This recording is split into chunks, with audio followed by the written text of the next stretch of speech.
Hey guys, welcome to my channel current velocity. So बाकी रहन मांगा की इस वीडियो में हम देखेंगे फाइनली जैक हानमा को अपने पापा युजिरो हानमा से मिलते हुए, जिसमें हमें पता चलेगा कि युजिरो हानमा जैक हानमा को किस नजरिए से देखता है। साथ ही हम जैक हानमा वर्सेस कोसो की फाइट के बाद कोसो की हालत को देखेंगे, क्योंकि जैक हानमा ने कोसो की हालत बहुत बुरी कर दी थी।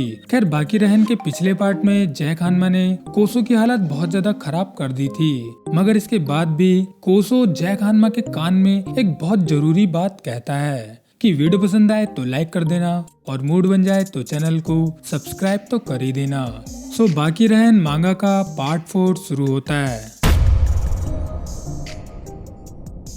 सड़क पर चल रहे लोग हैरान होकर रुक चुके हैं। वो लोग इन दो आदमियों की वजह से आश्चर्य में जा चुके हैं। वो लोग इनके साइज को देखकर स्पेशली उस आदमी को ज्यादा देख रहे हैं जिसने स्नीकर शूज पहने हुए हैं। ये आदमी इमेजिनेशन से भी ज्यादा बड़ा था। उसने जो पहना था ऐसा लग रहा था कि उसने किसी तरह की कॉस्ट्यूम पहनी है। वो उसके बड़े बड़े मसल्स को एक ही नजर में देख सकते थे। उसका शरीर एक टावर जैसे फ्रेम के साथ उसकी हाइट काफी ज्यादा थी। ये बात तो क्लियर थी कि वो काफी तेज स्पीड से दौड़ सकता है। और उसके साथ ये दूसरा आदमी जिसकी फिजिक इस जायंट के सामने बहुत छोटी लगती है, मगर इसकी हाइट 6 फीट से ज्यादा है, जिसे आराम से हम एक बड़ा आदमी कह सकते हैं। लेकिन देखने वाली बात उसके साइज को लेकर नहीं है, बल्कि उसका अननेचुरल स्वभाव है। उसके चमकते हुए लाल बाल, ये दोनों चीजें उसे खतरनाक डराने वाला अपीयरेंस देती हैं, बिल्कुल एक शेर की तरह। इस आदमी की स्किन बिल्कुल मेटल से पॉलिश्ड लगती है। भले ही दोनों का शरीर एक जैसा नहीं दिखता, लेकिन बड़े वाले आदमी की आंखें छोटे वाले के आंखों से मैच कर रही हैं, क्योंकि इन दोनों के बीच फादर एंड सन का रिश्ता है। खैर सड़क पर चलते चलते जैक हानमा अपने फादर युजिरो से कहता है, मेरी एबिलिटीज फाइनली मेरी बॉडी को अपना रही हैं। जिस पर युजिरो भारी आवाज में जैक से कहता है, तुम्हारी एबिलिटीज तुम्हारी बॉडी से मैच करें या फिर नहीं, लेकिन मैं कह सकता हूँ कि तुम किस तरह से खुद को जोड़ रहे हो ये परफेक्ट नहीं है, पर तुम धीरे धीरे आगे बढ़ रहे हो। किसी का सामना करने के दौरान एक आदमी को अपने दुश्मन से ऊपर रहने की कोशिश करना चाहिए, ऐसा लीजेंडरी मुसाशी मियामोटो ने कहा था। एक बड़े शरीर से आपको एडवांटेज मिलता है तो बड़े हो जाओ। हे क्या शॉर्टकट है, कितना आसान है, हाउ प्रिंसिपल्ड। खैर ऐसा सुनते ही हैरान होने के बाद खुद को शांत करने के बाद जैक कहता है, एक शॉर्टकट बहुत आसान, कोई प्रिंसिपल नहीं। क्या आपको ऐसा पसंद नहीं है? जिस पर युजिरो हानमा कहता है, मुझे पसंद है या फिर नहीं, लेकिन मैं खुद को इन सब बातों से ऊपर रखता हूँ, सभी से ऊपर। जैक, तुम्हें सोसाइटी के द्वारा चिढ़ाया गया। तुमने अपना काफी सारा टाइम घोर दर्द और हड्डियां बड़ी करने में बिता दिया। उन लोगों के इतिहास में जिन्होंने ताकतवर बनने की कोशिश की है, उसमें तुमने ट्रू वर्ल्ड ऑफ बाइटिंग की दुनिया में कदम रखा।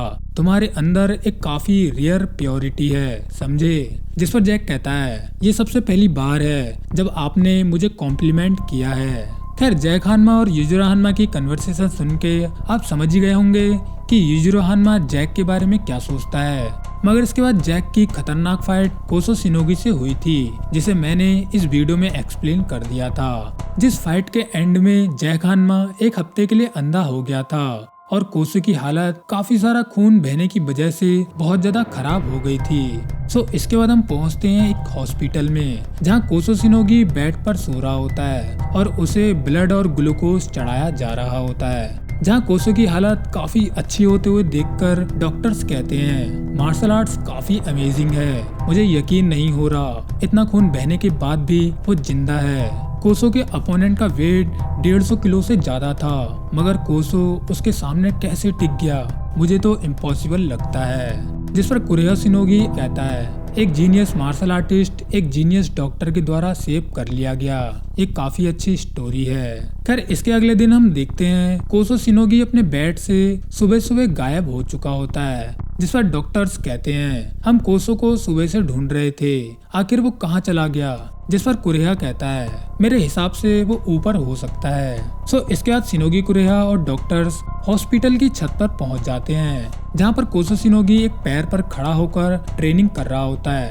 जिसके बाद कोसो अपने शार्प हाथों से स्लैशेस और पंचेस को परफॉर्म करने के बाद वो अपनी शार्प किक्स और स्लैशेस को परफॉर्म करने लगता है, जिसे देखकर डॉक्टर्स और कुरेहा कहते हैं, वाओ वो तो एक चलता फिरता ब्लेड है, it's such a powerful art, ये बिल्कुल एक डांस की तरह है। कोसो तारीफें सुनकर अब और प्रैक्टिस मत करने लगना, तुम्हें आराम की जरूरत है। जिसे सुनते ही कोसो कहता है, नहीं मैं ऐसा नहीं कर सकता, मैं अपनी ट्रेनिंग नहीं रोक सकता, मेरी ये टेक्निक सुंदर दिखती हैं क्योंकि मैं इन्हें सुंदर दिखाना चाहता हूँ, मैं अपनी प्रैक्टिस करके एस्थेटिक्स मेंटेन कर रहा हूँ, क्योंकि हम मार्शल आर्टिस्ट अपनी टेक्निक्स को सुंदर दिखाने की कोशिश के कर्ज से नहीं बच सकते। जिस पर कुरेहा शिनोगी कहता है, सो तुम्हें क्या लगता है जैक इस कर्ज से बाहर है? जिस पर कोसो जैक के बारे में सोचते हुए कहता है, एग्जैक्टली, उसकी बैटिंग टेक्निक में कोई भी एस्थेटिक नहीं है। मे भी ये कहना बेहतर होगा जैक हानमा एस्थेटिक से धीरे धीरे दूर होने की कोशिश कर रहा है। जिस पर कुरेहा कहता है, उसकी जानवरों वाली बैटिंग टेक्निक, उसके इस अमानवीय टेक्निक को जानबूझ के चूज करना उसके क्लियर लक्ष्य को दिखाता है। जिस पर कोसो कहता है, जैक हानमा का लक्ष्य इतना ग्रेट है कि इसे खुद ओगरे भी मैच नहीं कर सकता। खैर यहाँ पर कोसो शिनोगी की बातों से ये लगता है कि उसकी नजरों में जैक हानमा की इज्जत काफी ज्यादा बढ़ चुकी है, जिसकी वजह से वो जैक हानमा के लक्ष्य को ओगर से भी ज्यादा मानता है।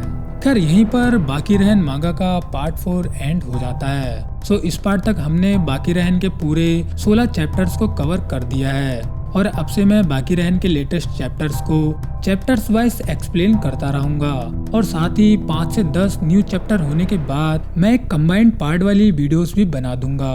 सो अब मिलते हैं बाकी रहन मांगा के चैप्टर 15 और पार्ट 5 में। So tata bye bye, take care.